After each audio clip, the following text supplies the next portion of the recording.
They say some moments stay with you forever, like shadows you can't shake off.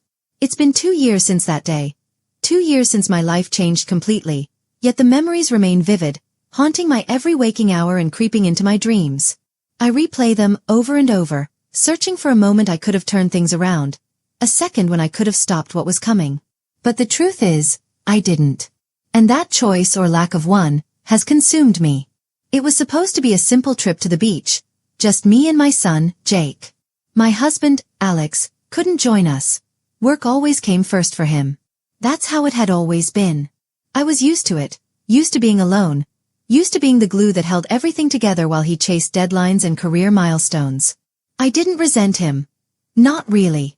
At least, that's what I told myself.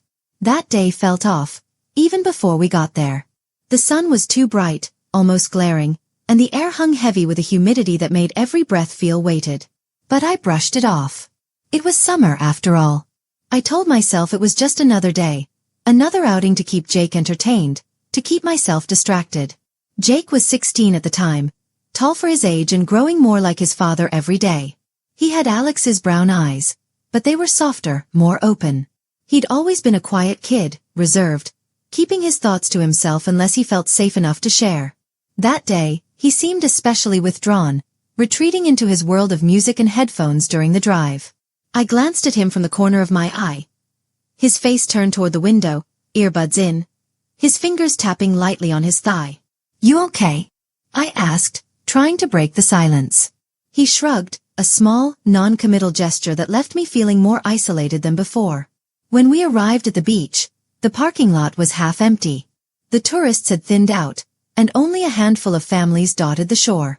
We found a spot near the edge of the dunes, away from the noise of others.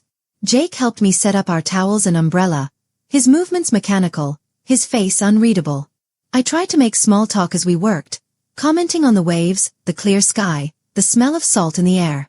He nodded or grunted in response, but his words were few. Once everything was in place, I lay back on my towel, letting the sun warm my skin. For a moment, I closed my eyes and imagined myself somewhere else. Somewhere far from the responsibilities, the loneliness, the aching void that had settled in my chest over the years. "Jake," I called out, breaking the silence. He turned to look at me, his expression curious but guarded. "Can you help me with this?" I held up the bottle of sunscreen. He hesitated for a moment, then took the bottle from my hand. I turned over, exposing my back to him. His hands were careful at first, tentative, as he spread the lotion across my shoulders. I smiled, a small, fleeting moment of connection. "Press a little harder," I said softly, trying to ease the tension between us. And then, something shifted. His hands lingered, moving slower, lower. A chill ran through me, cutting through the warmth of the sun. I froze. My mind screamed at me to say something, to stop him, but the words caught in my throat. Why didn't I stop him? That question has echoed in my mind every day since. You think you know yourself, think you know your family. But sometimes, one moment tears everything apart, exposing cracks you didn't even know were there. Alex and I had been married for over 15 years. If you asked anyone, they'd say we had a perfect life. A cozy house in the suburbs, good kids, a steady routine. But no one sees the cracks until they're inside. Alex's job always came first. Late nights, weekends, holidays. I used to believe it was for us, for our future. But over time, that story stopped making sense. What's the point of a home if it feels empty? What's the point of a marriage if you feel invisible? He barely looked at me when he was home. Conversations were short, perfunctory, about groceries, bills, or the kids. Even with Jake and his little sister, Emma, Alex's presence was distant, like a shadow passing through the room. The morning of the trip, Alex kissed Emma on the forehead, muttered something about work, and left. I didn't argue. I just nodded like I always did, swallowing the lump in my throat. Jake and I packed up the car and headed out. He didn't seem surprised that his dad had bailed again. If anything, he seemed resigned, like he'd stopped expecting anything different. The car ride was quiet, the only sound the hum of the engine and the faint beat of music leaking from Jake's headphones. When we got to the beach, he helped carry the bags without complaint. I tried to draw him into conversation, but he was distant, his answers short and polite. I told myself it was just a phase, that teenagers are moody and withdrawn. But deep down, I felt the weight of something unspoken between us. After the sunscreen incident, I tried to act normal. I buried the discomfort, the confusion, the guilt, and focused on the routine of the day. We swam, ate sandwiches, and collected shells along the shore. I watched Jake closely, searching for any sign that he'd felt what I'd felt, that he'd noticed the shift. But he seemed unaffected, his face calm, his demeanor unchanged. Back home, life continued as if nothing had happened. I cooked dinner, asked about homework, and tucked Emma into bed. Alex came home late, as usual, offering a brief nod in my direction before disappearing into his office. I lay awake that night, staring at the ceiling, my mind racing. I replayed the moment on the beach, dissecting it, analyzing it, hating myself for not stopping it, for not knowing how to undo it. In the days that followed, Jake didn't avoid me.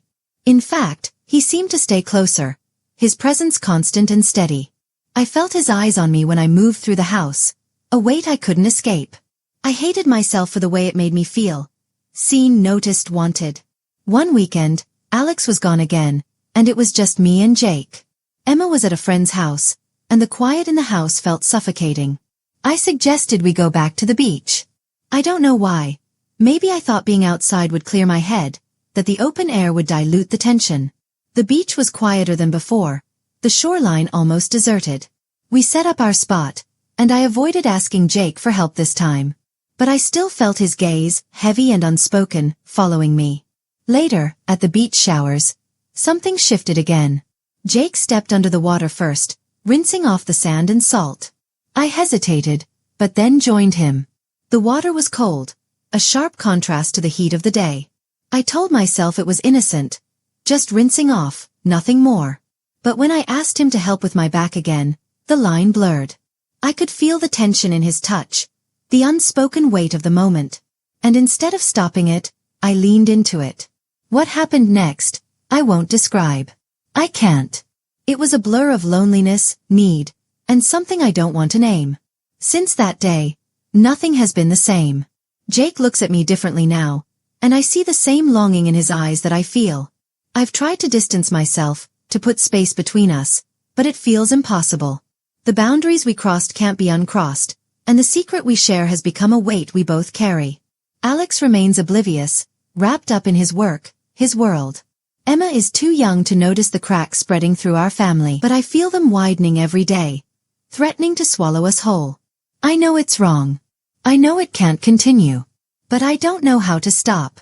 The loneliness that brought me here still lingers, a constant ache that clouds my judgment and weakens my resolve. This secret is tearing me apart. I watch Alex and Emma, wondering how they don't see it, how they don't feel the tension that hangs in the air. I've thought about confessing, about seeking help, but the fear of losing everything holds me back. If you've listened this far, thank you. Maybe someone out there has answers, advice, something I can't see. Please share your thoughts. And remember, sometimes, the biggest betrayals are the ones we commit against ourselves.